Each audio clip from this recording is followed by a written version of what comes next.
Karomah Panembahan Senopati mampu menggoncang samudra. Setiap kehidupan yang mewarna tentu mempunyai alamnya masing-masing. Baik itu kehidupan makhluk di daratan, di udara maupun di lautan. Masing-masing dengan dunianya atau alamnya. Tiadalah kita mengetahui bagaimana hakikat dari suatu keadaan kehidupan makhluk-makhluk tersebut tanpa kita menyelami dan memasuki alam dari kehidupannya itu. Di dalam olah kepribadian diterangkan jika hakikat seluruh alam adalah diri kita, maka tiada yang di luar itu. Memahami yang di luar itu hakikatnya adalah memahami yang di dalam diri ini. Wah, gingsirnya batin kita sangat berpengaruh kepada kehidupan arasi, mikro, dan makro kosmos. Jagat agung, jagat alit di dalam raya ini menyelam sedalam-dalamnya ke dalam samudra Minangkalbu, yang terdapat di dalamnya beraneka ragam kehidupan mikro makro kosmos makhluk segenap sagung dumadi. Menjebur ke dalamnya dan luruh bagai menyatu mampu lebur dalam setiap kehidupan. Betapa kita semakin mampu mengenal diri kita yang hakikatnya adalah hidup di dalam semua kahanan. Setiap sesuatu yang nampak di hadapan kita, hakikatnya gambaran pancaran wujud dari sebagian pribadi kita yang nampak, bagai bercermin di dalam diri. Cermin diri akan kembali memantulkan biasnya sesuai dengan owah gingsirnya batin kita. Panembahan Senopati mencapai puncak sholatul ilminya ketika beliau tafakur dan tadabur. Terkenal dengan istilah sedakep saluk tunggal. Mencapai kehambaan diri dan menemukan hakikat hidup yang sebenar-benarnya tentang diri dan pribadi, yang mampu mengguncang istana dasar samudra biru. Wahyu Panembahan Senopati. Setelah bersemedi di tengah samudra pantai Parangtritis, memohon kepada Gusti Allah agar dirinya diizinkan untuk menjadi raja di tanah Jawa, Senopati lalu berjalan di atas air menuju darat. Jalannya bagai berjalan di atas tanah saja. Hebatnya, selama bersemedi di tengah samudra, badannya tidak basah walaupun diterjang ombak berkali-kali. Begitu dekat dengan bibir pantai, alangkah terkejutnya dia melihat Sunan Kalijaga berdiri di sana. Dia lalu bersujud dan memohon ampun karena telah berani menyombongkan diri dengan ilmunya. Sunan Kalijaga lalu berkata, "Bangunlah hai putra Ki Gede Pamanahan. Janganlah menuruti kelemahan hati yang menyuarakan keserakahan. Enyahkanlah bisikan setan itu. Bangkitlah hai murid Jakatingkir." Senopati lalu bangkit. Sunan Kalijaga kemudian bertanya kepadanya, "Apakah benar kau sangat ingin menjadi raja yang menguasai tanah Jawa ini?" Senopati mengangguk perlahan. Sunan Kalijaga pun bertanya kembali, "Meskipun itu berarti kau harus berhadapan dengan para guru sekaligus ayah angkatmu Sultan Hadiwijaya dan berperang dengan seluruh negeri Pajang yang selama ini menjadi negeri tumpah darahmu dan tempat almarhum ayahmu mengabdi." Senopati lalu menundukkan kepalanya. Tubuhnya berguncang, air matanya meleleh, lalu pelan berkata, "Hamba selalu memohon petunjuk kepada Gusti Allah, namun belum mendapatkan petunjuknya. Mungkin Gusti Allah memberikan petunjuk lewat Kanjeng Sunan." Sunan Kalijaga tersenyum lalu kembali membuka mulutnya. "Baiklah Senopati, akan kuberikan pelajaran amat tinggi dari Kanjeng Rasul untuk mencapai kebahagiaan dunia akhirat. Sunan Kalijaga lalu menghela nafas sebelum memberikan wejangannya.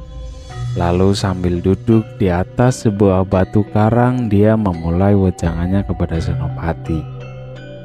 Perang itu sesungguhnya hanyalah suatu alat penghancur untuk menghilangkan kerusakan yang disebabkan oleh kebatilan diganti dengan yang baru. Timbulnya suatu peradaban itu adalah karena perombakan dari yang silam. Manusia itu yang merusak sendiri. Agama Islam lahir sebagai agama penutup. Tidak akan ada lagi agama yang diridhoi oleh Gusti Allah selain Islam. Kitab suci Al-Quran lahir sebagai pelengkap dari semua kitab suci sebelumnya, yaitu Taurat, Zabur, dan Injil. Memang sudah menjadi takdir yang maha kuasa kalau semua pemeluk kitab sebelum Al-Quran itu akan memusuhi para pemeluk agama Islam jika mereka menolak untuk masuk Islam. Di antara para pemeluk Islam pun akan selalu muncul perbedaan. Hal-hal itu dikarenakan terbatas daya pikir manusia yang tidak akan pernah bisa menyikapi takdir ilahi. Sambil memandang ke arah laut, Sunan Kalijaga menyedekapkan tangannya lalu melanjutkan ucapnya. Tanpa persengketaan, manusia tidak ada bergairah untuk hidup lebih maju. Tanpa perang pun makhluk akan menemui ajal yang telah digariskan. Setelah itu diganti manusia yang baru meneruskan sisa pekerjaan yang telah mati. Demikianlah seterusnya seperti alam raya yang terus bergerak berputar tak pernah diam. Demikian pula manusia setiap detik bergerak terus tak pernah berhenti. Manusia sebagai tempat ruh akan mengalami masa bayi, kanak-kanak, dewasa, sampai kemudian mati. Bagi yang tawakal berserah diri kepada Gusti Allah akan tidak goncang hatinya. Walaupun tidak perang, alam akan merusak, menghancurkan kehidupan agar manusia menjadi sadar bahwa dia tidak berkuasa apa-apa di dunia ini. Pandanglah kehidupan di sekitar Kesultanan Pajang, anakku. Mereka itu adalah manusia-manusia yang tak menyadari asalnya dan diperbudak oleh khayalan. Perjalanan hidup manusia tidak bisa tetap bagaikan alam. Ada terang dan gelap, ada panas dan dingin, berubah-ubah sesuai kehendak yang maha kuasa. Usia hidup di alam ini kasar, tak ubahnya seperti kehidupan mata cepat yang bila dibandingkan dengan usia alam yang berjuta-juta tahun. Oleh sebab itu, terimalah segala derita ataupun semua cobaan dengan ikhlas, nerima kepada Allah yang telah digariskan. Oleh karena itu, terimalah segala derita ataupun semua cobaan dengan ikhlas, menerima kepada yang telah digariskan oleh Allah Subhanahu wa Ta'ala. Sunan Kalijaga lalu mengelus-elus jenggotnya. Atma atau roh itu tidak dapat dihancurkan dengan kekuatan apapun, tidak dapat dilihat dan tidak dapat dipikirkan. Tak bisa berubah sifatnya. Tak bisa dibunuh walaupun jasad yang menjadi tempatnya bersemayam dihancurkan. Semua makhluk pada permulaannya tidak tampak. Setelah melalui nafsu birahi antara pria dan wanita disatukan, barulah dibentuk dalam rahim. Setelah dilahirkan, barulah nampak. Semenjak kecil hingga tua bangka, mereka tak menyadari bahwa mereka berasal dari tak tampak, yaitu tiada. kematian menjadi momok ketakutan bagi yang tak mengenal atmanya. Orang seringkali memperbincangkan tentang roh. Meskipun demikian, hanya beberapa orang saja yang mengerti pada sifat abadi itu. Ada dan tiada sama saja bagi siapa yang sesungguhnya mengetahui sejatining kebenaran. Yang menguasai manusia di alam lahir ilaha panca indera, sedangkan atma adalah pendukung raga seluruhnya. Lahirnya panca indera setelah menjelma manusia, sedangkan atma sudah ada sebelum manusia lahir ke dunia. Tetapi janganlah menyekutukan atma dan panca indera, karena di dalam panca indera itu terdapat nafsu, pikiran, itikat, perasaan, dan akal. Siapa yang beritikat baik, pikirannya akan terang, nafsunya dapat terkendalikan, perasaannya akan lebih tajam, dan akalnya akan lebih cerdas. Siapa yang dapat mengendalikan seluruh panca inderanya dan memusatkan akal budinya terhadap atma untuk bersujud berserah diri kepada ilahi, dia adalah yang akan menemukan kebahagiaan sejati nan abadi di dunia akhirat. Ilahi adalah yang tak ada habis-habisnya dan tertinggi yang menciptakan alam semesta dengan segala isinya. Adi Atma adalah roh suci yang bersemayam dalam diri manusia. Setan adalah nafsu negatif yang menimbulkan nafsu keduniawian. Siapa yang mengingat bahwa Gusti Allah adalah yang paling esa berkuasa, maka dialah yang akan mengetahui kebenaran. Deru ombak mengantarkan tempat itu. Semakin lama semakin pasang, namun Sunan Kalijaga meneruskan wejangannya. Orang yang sempat memikirkan menganggap ilahi itu hanya bersifat tidak kelihatan dan menganggap ilmu ilahi adalah omong kosong belaka yang tidak masuk akal, padahal ilahi ada di mana-mana dalam segala bentuk kekal sifatnya yang memberikan daya pikir pada seluruh manusia. Bukan ilmu ataupun kesaktian fisik yang bisa menuntun ke jalan yang manunggal di jalan ilahi. Karena ilmu tanpa disertai budi dan kesaktian lahir adalah kesombongan dan kemurkaan. Dia yang beriman, bertakwa, dan bertawakal kepadanya dan berikhtiar mempersatukan dengan ilahi sambil menjalankan kebajikan dan menyebarkan ajaran ilahi, dia akan mencapai sifat yang diridhoi Gusti Allah untuk menjadi khalifah umatnya. Apa yang disebut pri kebajikan adalah rendah hati, jujur, sabar, dapat melepaskan pikiran hawa nafsu keduniawian, dan tidak menyimpan kebencian. Siapa yang melihat bahwa benda yang saling membunuh dan bukan rohnya, siapa yang mengakui segala yang terjadi akibat kesalahannya sendiri, dialah yang menerima. Bangkitlah engkau Senopati anak. Kalahkanlah semua musuh-musuhmu, karena engkau adalah alat untuk melenyapkan angkara murka dan membentuk kehidupan yang baru di tanah Jawa ini. Sesungguhnya tanpa peranmu pun orang-orang Pajang yang berlindung di bawah kekuasaan Sultan Hadiwijaya sudah mati, karena diliputi oleh kebencian dan dendam. Mereka orang-orang yang berlindung di bawah kekuasaan Sultan Hadiwijaya untuk melampiaskan hasrat serakahnya seperti serigala-serigala yang terkurung api sebentar lagi hangus terbakar. Janganlah bersedih menghadapi ujian ini, Senopati. Semua yang kukatakan ini adalah lapat dari Gusti Allah demi memberimu petunjuk atas permohonanmu kepada Gusti Allah siang dan malam.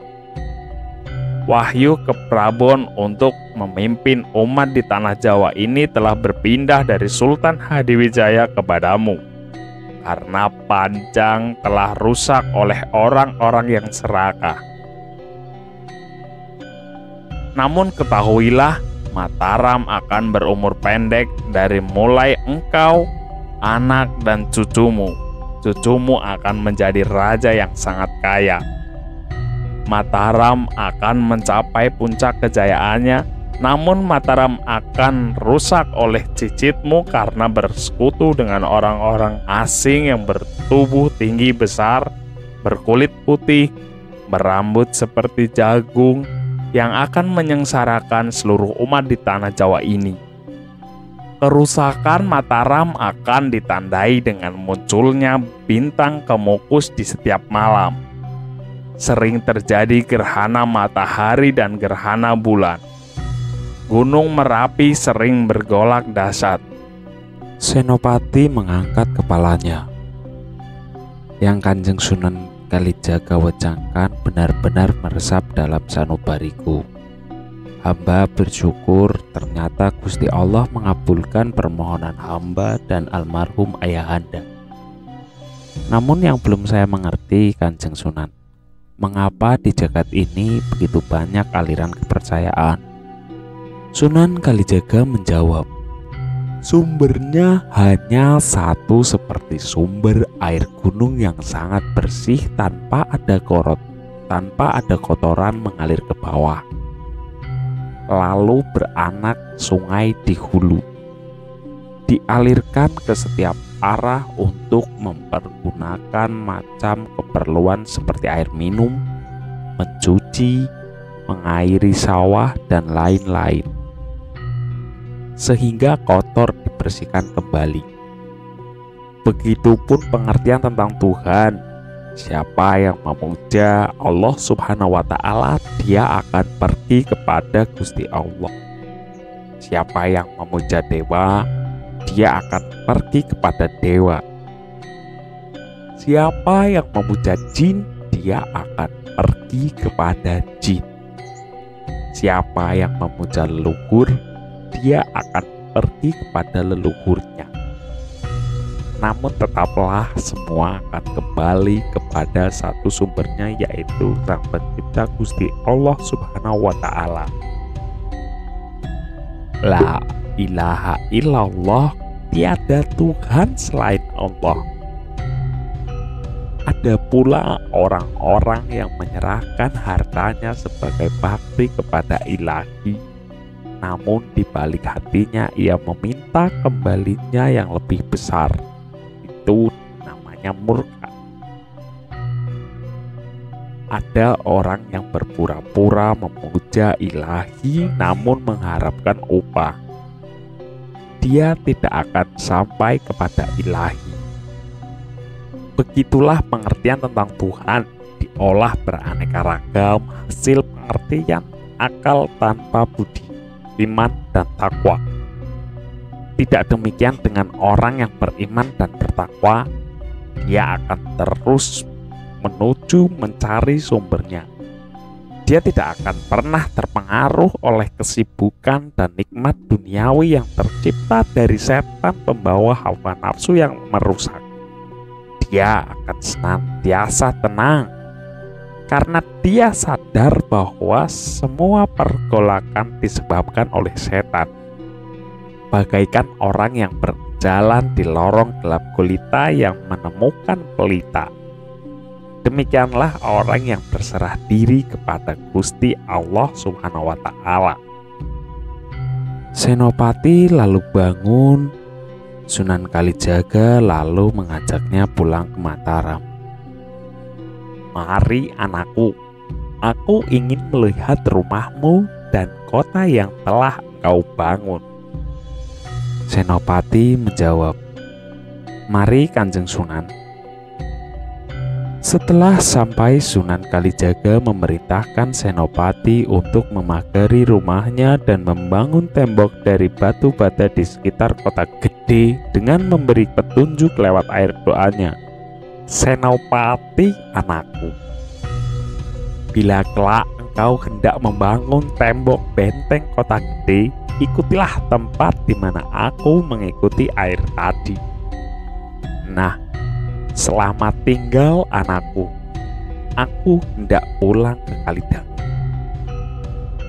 Senopati lalu membangun tembok kota mengikuti saran yang Sunan Kalijaga sampaikan. Wejangan itu pun diresapinya hingga kelak tiba saatnya ia menjadi raja sekaligus penyebar agama Islam di tanah Jawa ini.